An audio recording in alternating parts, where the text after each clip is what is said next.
के इस लेक्चर में कक्षा 11 के टॉपिक फलों के अवकलन का हम रिवीजन करेंगे। जब हम फलों के अवकलन की बात करते हैं, दो शब्द हमारे सामने आते हैं, एक है अवकलन और दूसरा है अवकलज। अवकलन को अंग्रेजी में बोलते हैं डिफरेंशिएशन, अवकलज को बोलते हैं डेरिवेटिव। अवकलन क्या है, डिफरेंशिएशन क्या है? Differentiation is a process and derivative is a result of the process. जैसे कोई कहे कि 3 में 2 जोड़ो, तो कैसे जोड़ेंगे? जोड़ एक प्रोसेस है, एडिशन एक प्रोसेस है, कैसे पूरा होता है? 3 डंडे खींचे, फिर 2 डंडे खींचे, सबको काउंट कर लिया, रिजल्ट आ गया 5। तो एडिशन ऑपरेशन का रिजल्ट है 5, ये कहलाएगा ऑपरेशन, ये कहलाएगा रिजल्ट। ऐसे डिफरेंशिएशन एक प्रोसेस है और उसके बाद उस ऑपरेशन को करने के बाद जो कुछ मुझे मिलता है उसे डेरिवेटिव बोलते हैं। डिफरेंशिएशन किसका क्या आता है? ये क्या आता है? फंक्शन का। कैसे देखें,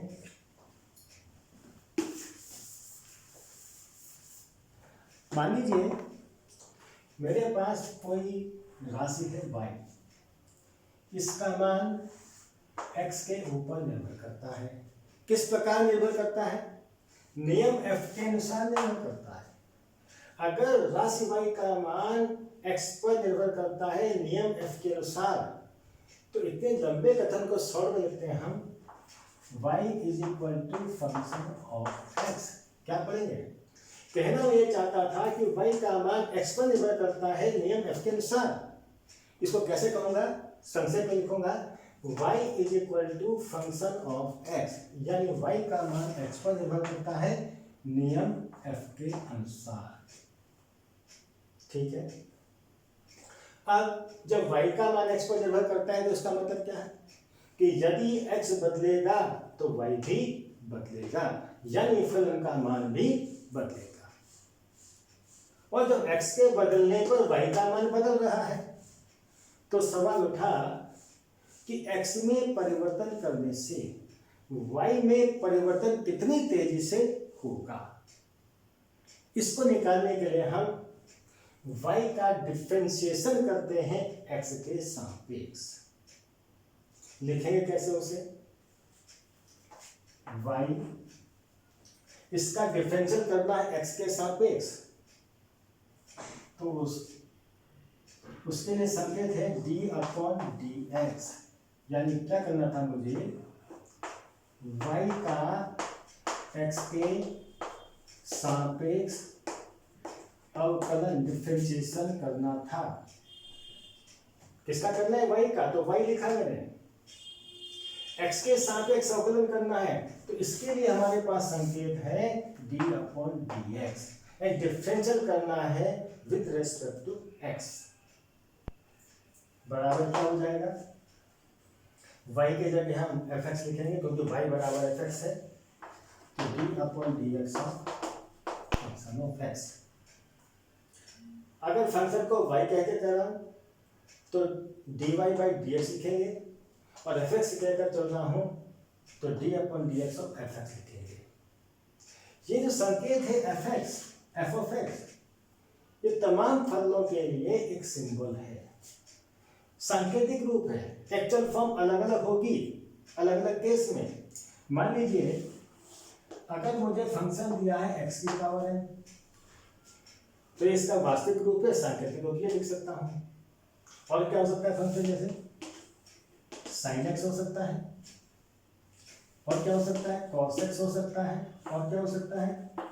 tan x हो सकता है, sin x का उल्टा, cos x cos का उल्टा, sec x tan का उल्टा, cot x। ये 7 फलन मैंने लिए हैं। फलन तो बहुत होते हैं, ये 7 बेसिक फलन लिए हैं जिनको डिफरेंशिएट करने का तरीका मुझे समझना है। तरीका तो हम कक्षा 11 में प्रथम सिद्धांत के द्वारा कर चुके थे, अब उसका प्रयोग नहीं करेंगे, डायरेक्ट फार्मूले के आधार पर इनका डिफरेंशिएशन किया जाएगा। चलिए चलते हैं। ध्यान दीजिए जितने भी ये फंक्शन हैं एक्चुअल फॉर्म ये है, सांकेतिक रूप में इनको एफ ऑफ एक्स लिख सकते हैं क्योंकि एक्स की टर्म्स में लिखे गए हैं। किसकी टर्म्स लिखे गए? एक्स की टर्म्स में, तो इन्हें एफ ऑफ एक्स कहा जाता है। चलिए चलते हैं।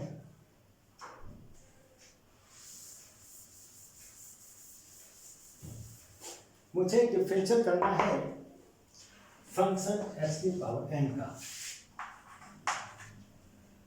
तो डिफरेंशियल करने के लिए संकेत क्या लेंगे हम? D upon d x. X की पावर एन को डिफरेंशिएट करना है विद रिस्पेक्ट टू एक्स, संकेत क्या है? एक्स की पावर एन, उसके बाद अभिव्यक्ति में डी अपॉन डी एक्स। ये प्रोसेस होगा कैसे? Differentiation is a process. ये प्रोसेस कैसे पूर्ण होगा? योग का तो हम जानते हैं, ये कैसे होगा? इसके लिए तरीका तो कक्षा 11 में सूत्र था, वो है कि उसका इस्तेमाल अपने करेंगे, डायरेक्ट हम फार्मूले का यूज करेंगे। क्या? अगर एक्स की पावर एन को डिफरेंशिएट करना है तो भैया ये एक्स की पावर एन को डिफरेंशिएट करना है ना, इस एन को यहाँ से हटाओ, इधर लगा दो और यहाँ पर एन की जगह एन माइनस 1 एक घात कम करके लिख दीजिए, आंसर हमारा आ जाएगा। फिर वो कहता है कि साइन एक्स का डिफरेंशियल करो, तो डिफरेंस करना है तो डी अपॉन डी एक्स को लगाना पड़ेगा, लगा दिए। आंसर क्या होगा? प्रोसेस क्या कहता है? तरीका क्या है? कुछ नहीं, केवल ये समझ लीजिए साइन एक्स का अगर डिफरेंशियल लिखना है एक्स के सापेक्ष तो सीधे आंसर लिखूंगा cos x। याद कर लीजिए इसे, प्रथम सिद्धांत से नहीं निकालना होगा, वो पुरानी बात होगी। फिर आता है cos x, इसका डी अपॉन डी एक्स निकालना है, तो क्या होगा? cos x का याद रखेंगे डिफरेंशियल होता है minus sine x, minus sine x. Sine x का डिफरेंशियल याद रखें cos x होता है, cos x का डिफरेंशियल माइनस साइन होता है। फिर नेक्स्ट फंक्शन आया मेरे पास tan x, इसका d upon d x and differential with respect to x क्या होगा? ये होता है sec स्क्वायर एक्स। ये सब सूत्र आपने कक्षा 11 में पढ़े थे। अब आते हैं बाकी के तीनों बचे, कौन से? cos x, sec and cos x। sin का उल्टा होता है cos x। इसका डिफरेंशियल कैसे लिखेंगे? इसका cos डिफरेंशियल लेने के लिए इसको दोबारा लिखेंगे cos x और cot x से मल्टीप्लाई कर देंगे, गुणा कर देंगे और साथ में एक माइनस साइन और लगाएंगे। फिर sec x का डिफरेंशियल क्या होगा? यानी d अपॉन डी एक्स क्या होगा? dy बाई डी एक्स क्या होगा? sec x का इसी तरह से लिखेगा, sec x को वैसा का वैसा लिखेंगे, यहाँ cot x से गुणा किया था, यहाँ पर tan x से गुणा करेंगे। साइन पॉजिटिव रहेगा, नेगेटिव नहीं होगा। अब आएगा tan का उल्टा cot x, इसका डी अपॉन डी एक्स कैसे लिख लेना? जैसे tan x का क्या होता था? sec स्क्वायर x होता था, इसी तरह से cot x का क्या डिफरेंशियल क्या होगा? cos square x with negative sine. इन सूत्रों में आप देख रहे हैं कहीं पर पॉजिटिव आ रहा है आंसर, कहीं पर नेगेटिव आ रहा है। याद कैसे रखेंगे? तो समस्या पैदा होती है। बहुत सिंपल है, जिस फंक्शन में ओ आ रहा है, जैसे सी ओ एस को, कोस में को और कोसेक में सी ओ है को, तो वहाँ नेगेटिव, जहाँ ओ है वहाँ नेगेटिव, इधर कॉट में ओ है वहाँ नेगेटिव। जहाँ जहाँ सी के आगे ओ आ रहा है वहाँ वहाँ नेगेटिव साइन डालते हैं, आसानी से याद हो जाएगा। इसके बाद फिर दो सूत्र हम और करेंगे। ये जो 7 सूत्र हैं ये बिल्कुल फंडामेंटल फार्मूले का बहुत ज़्यादा यूज होगा, डायरेक्ट फार्मूले से हम यूज कर सकते हैं। आइए, एक कांस्टेंट क्वांटिटी है C, इसको मुझे डिफरेंशिएट करना है विद रिस्पेक्ट टू x। तो कांस्टेंट क्वांटिटी में तो कुछ चेंज होता ही नहीं है, इससे डिफरेंशियल क्या आएगा? जीरो। ध्यान रहे, कभी भी किसी क्वांटिटी का, कांस्टेंट क्वांटिटी का डिफरेंशियल करना हो तो वो जीरो आता है, क्योंकि इसमें कुछ चेंज नहीं होता। फिर नेक्स्ट फार्मूला है, एक फंक्शन दिया था f ऑफ x, उसे c गुणा कर रहा है और इसका डिफरेंशियल मुझे निकालना है, यानी डी अपॉन डी एक्स निकालना है। तो क्या करेंगे, अगर प्योर ये ना होता, एफ ऑफ एक्स नहीं होता, सी का डिफरेंशियल सीधे 0 होता, लेकिन साथ में फंक्शन आ गया कोई, तो फिर 0 नहीं होगा।